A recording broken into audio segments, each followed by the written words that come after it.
Morals, ethics, values. They are terms that are nearly interchangeable. And if somebody talks about their morals, and later on in the conversation they say their values, then we know that they're pretty much talking about the same thing. And if they say, well, I have a personal ethic and that is such and such, and then we know, yeah, okay, that's also morals and values in some way or other. But there are subtle differences. So what I want you to know are these subtle differences. And let me just mute the screen so the pretty colors don't distract you. There we go. Morals. Has something to do with the rules of behavior. Right? Whatever it is that we are supposed to do, we have been told when we were kids, those are things you're supposed to do, those are things you're not supposed to do. Learning right from wrong, which is weird grammar, but that's, of course, the way people refer to it. So when do we start learning morals? How old do you think a little child has to be in order to pick up on you can't do this and it's okay to do that? Does anybody have little kids? Anybody have little kids? How old? Okay, that's a little kid. Yeah, all right. Anybody else? Yes? Okay, how old? 3, all right.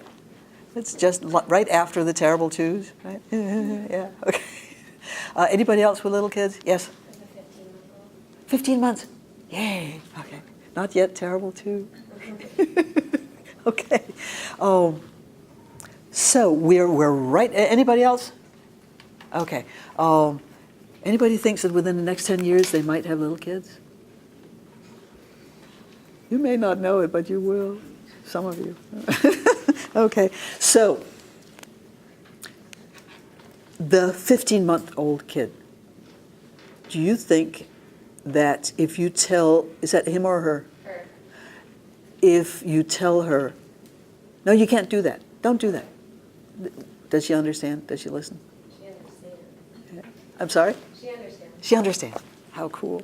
And even, like right when they're starting to learn. okay, that's, important things happen every week in child development, right? But there's something that happens there at the time of, when you're approaching, a year and a half, and the important things are happening.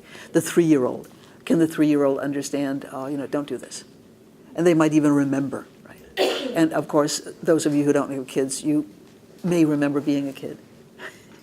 And you may have younger brothers and sisters and so forth. So you may have a good memory of that stage in life. So a 2-year-old, and the reason why they're called terrible twos is of course because kids get to be unmanageable for a little while, and they ask a lot of questions.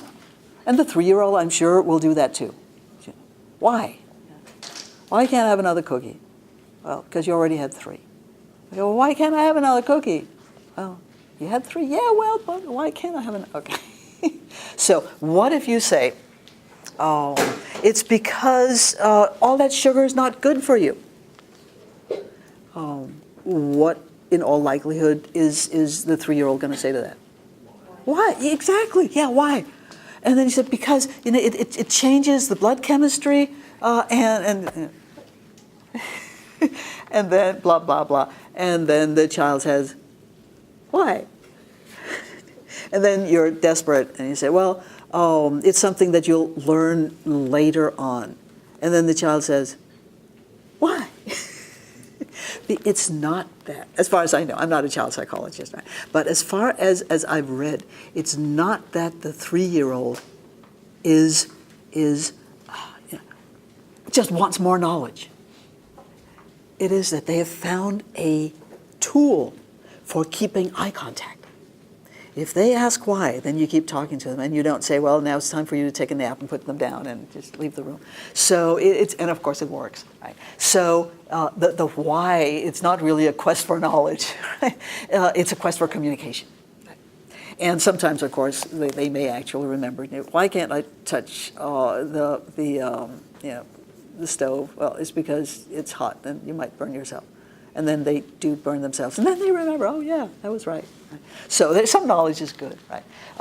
But when we get to the age of 11 or 12 or 13 or 14, and somebody asks why, they don't just want a temporary answer. And above all, what they don't want is if they ask, okay, why do I have to be home at 10?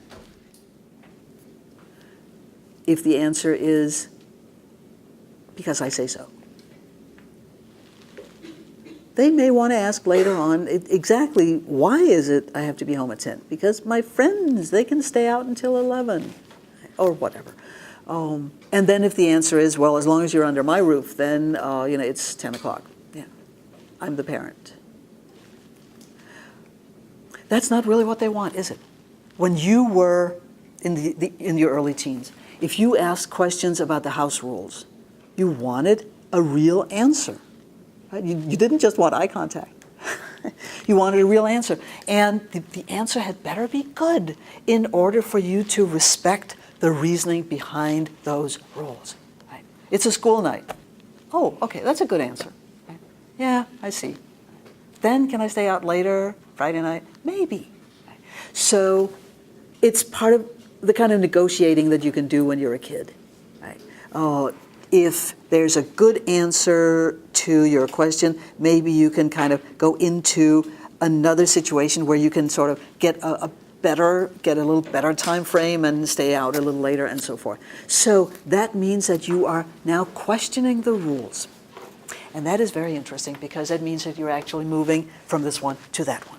Because having morals is generally having a set of rules that you have learned. So rules of behavior.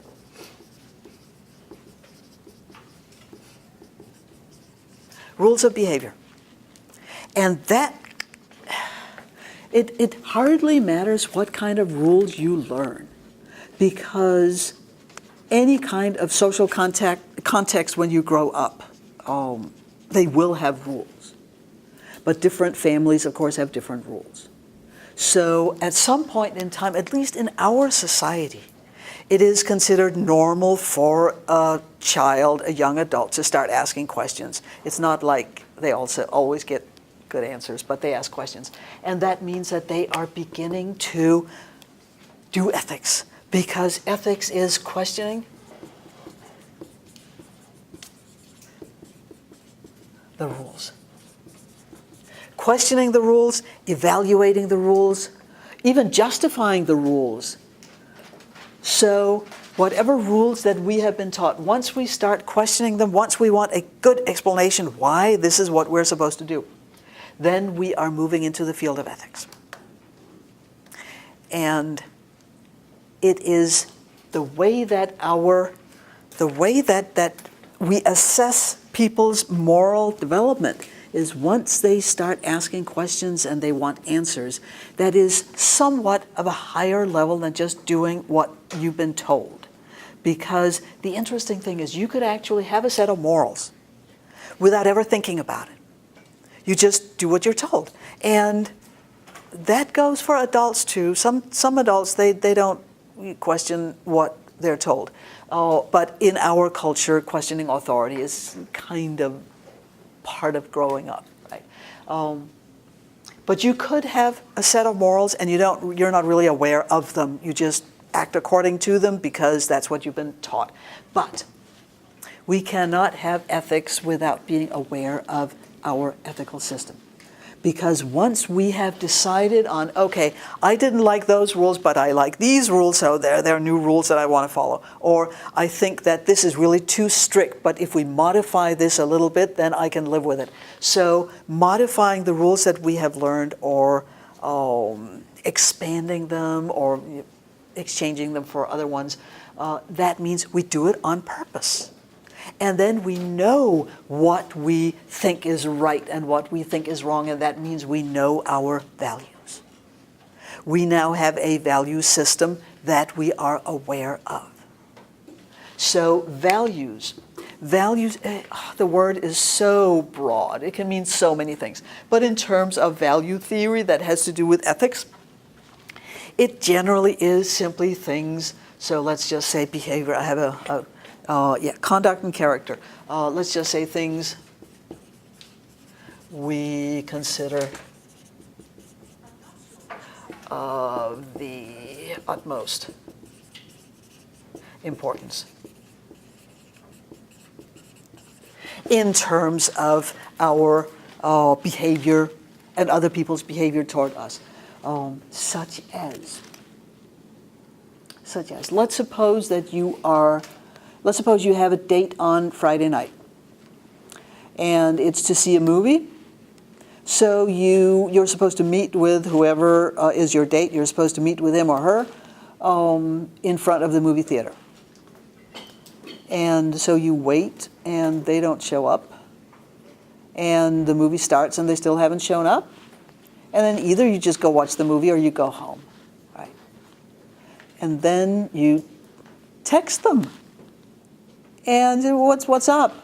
Where are you? Oh, sorry, I'm running a bit late. I was on the computer. Then you know, if that upsets you, then you know that one of your values is punctuality. Or maybe it's just trust, that you want to be able to trust a person to actually be there when they say they're going to be there. So now you know that there's an incompatibility between you and your date. Your date is not really big on the trust thing, but you are. So it's very often when our values are challenged that we find out what we really value. Right? And then we become aware of it and say, okay, yeah, no, I really can't put up with tardiness, or I really can't put up with if I can't trust you. Or if it turns out that you have confided in somebody and that they weren't meant to mention whatever it is to anybody, and then you find out that after a couple of days all your friends know because the person you confided in, they blabbed. And if you're okay with that, then trusting a person is perhaps not a big deal for you. But if you're not okay with it, then trust is a big deal. Somebody lies to you and you find out.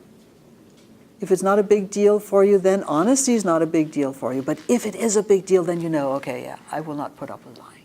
So this is how we find out about our values, things that we consider of the utmost importance, that we will emphasize and we will defend, and we will not put up with situations where our values are compromised. So this is really the spectrum. And when we talk about moral philosophy, we're really talking about the same thing as ethics and value theory. Morals, strictly rules, ethics and values, that is when we're aware of the rules and we can formulate, we can talk about them, we can say, okay, this is what I consider important. So I have a little anecdote in the book, and it's something that happens to me often. It actually happened to me only a couple of weeks ago. Again, I met somebody who asked what I do for a living. And I always pause a little bit before answering, because if I say I teach philosophy, then I sometimes get blank stares. And then we have to kind of talk for a while before I can explain exactly what it is that I'm doing. So sometimes I'm thinking maybe I should just say I'm a librarian. Yeah, everybody knows that. Oh, well, cool, okay. Maybe these days I say, what is that? Because people don't read anymore. Okay, well, that's something else.